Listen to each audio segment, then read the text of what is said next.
Lord of the Mysteries. Chapter 297. The Full Moon's Ravings. Klein had just put on his double-breasted frock coat, picked up his half-top hat, and was walking toward the door when he heard a series of illusory prayers. "Who is it?" He frowned slightly and listened, but he could only confirm that the supplicant was a woman and that her voice was staccato, as though she were in great pain.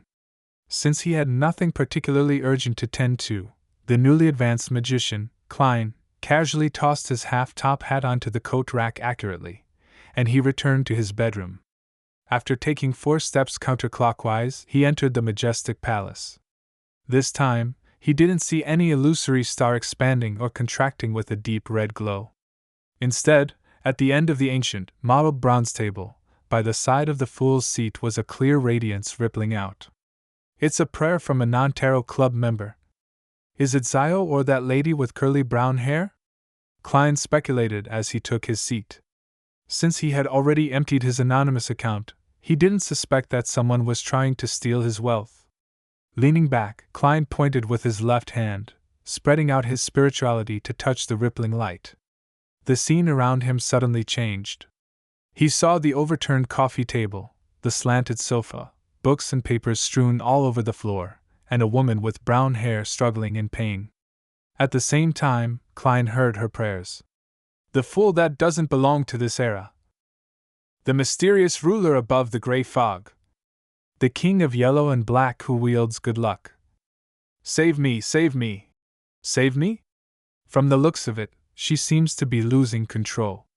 Her hair is growing longer at a discernible speed, and her skin is covered with a layer of sinister white light.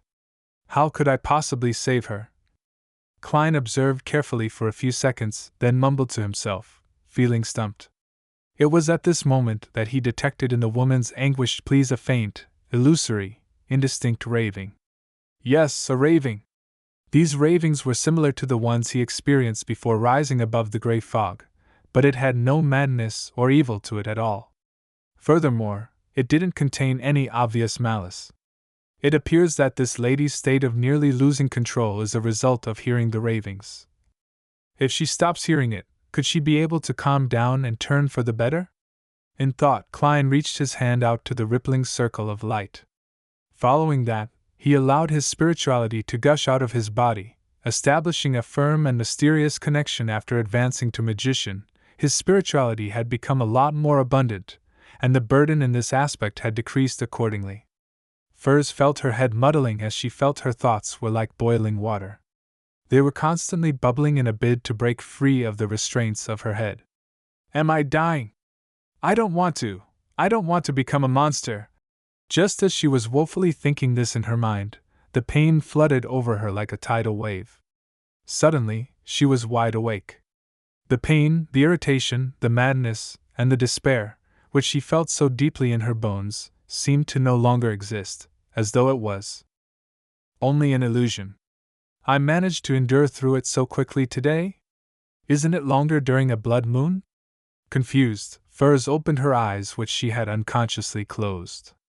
She found an endless grayish-white fog beneath her, and in front of her was an ancient, mottled bronze table. "Where is this place?"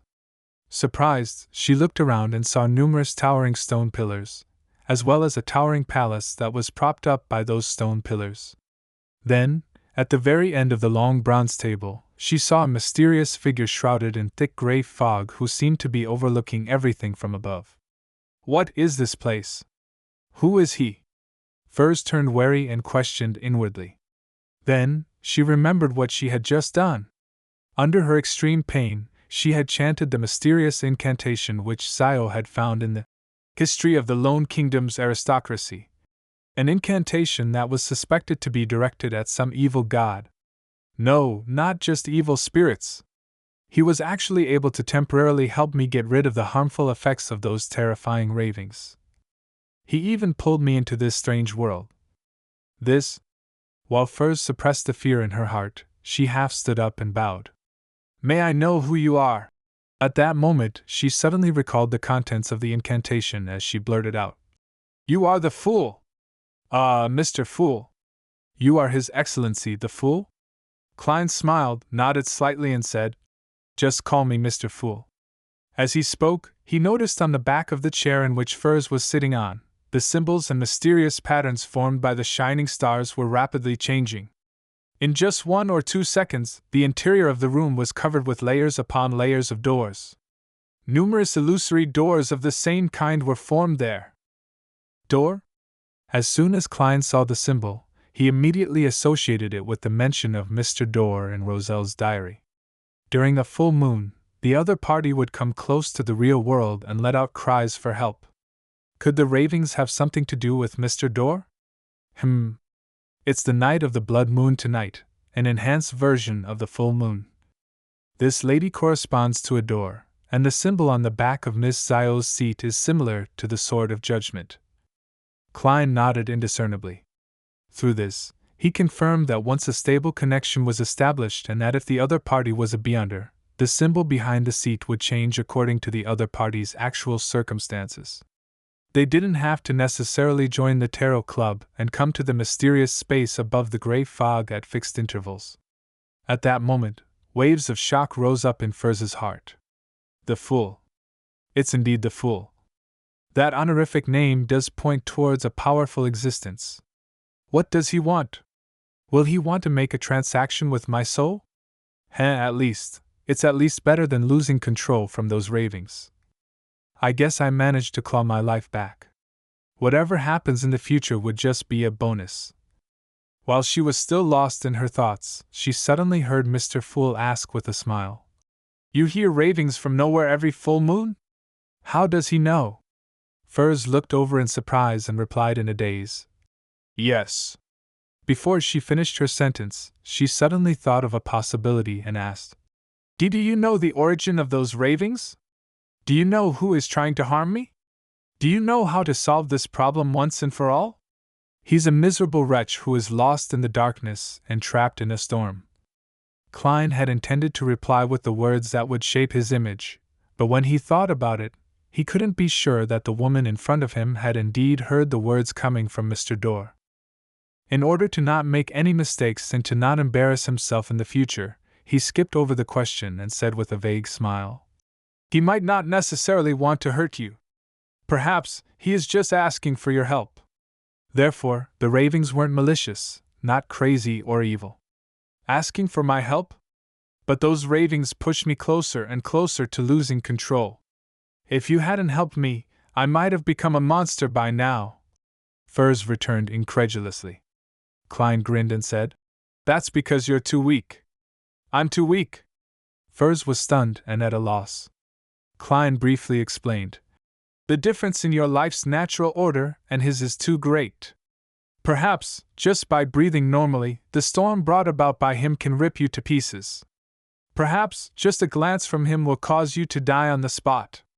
Of course, if he purposely controls his own strength, it's not that he can't communicate normally with you.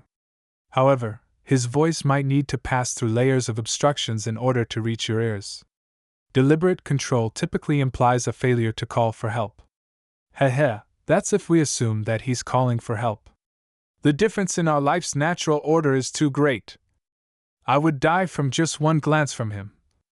Furs was stunned from what she heard. After quite some time, she forced a smile and said, This reminds me of a saying. Do not look directly at God. Klein smiled at her without giving a positive answer. Could it be that those terrifying Ravings really come from an existence who's nearly a god? Mr. Fool can help me eliminate that person's influence, and all this time, he's been talking about it in a rather bland tone. Does this mean that he and that existence's life's natural order are at the same level? The more she thought about it, the more shocked she became. Even her body couldn't stop trembling. Klein waited a few seconds, then asked, How long does it last every full moon? 3 to 5 minutes.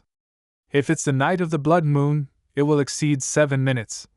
Furs gathered her thoughts and answered honestly.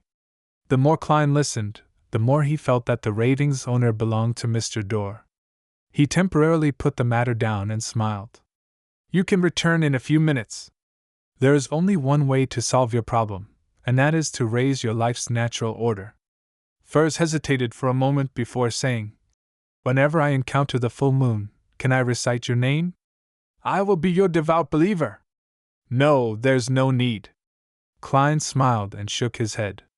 But I don't mind helping you along the way. Thank you so much. Although she suspected that she was dealing with an evil god, she no longer wanted to experience the same painful nightmare as before. After confirming this matter, she relaxed a lot.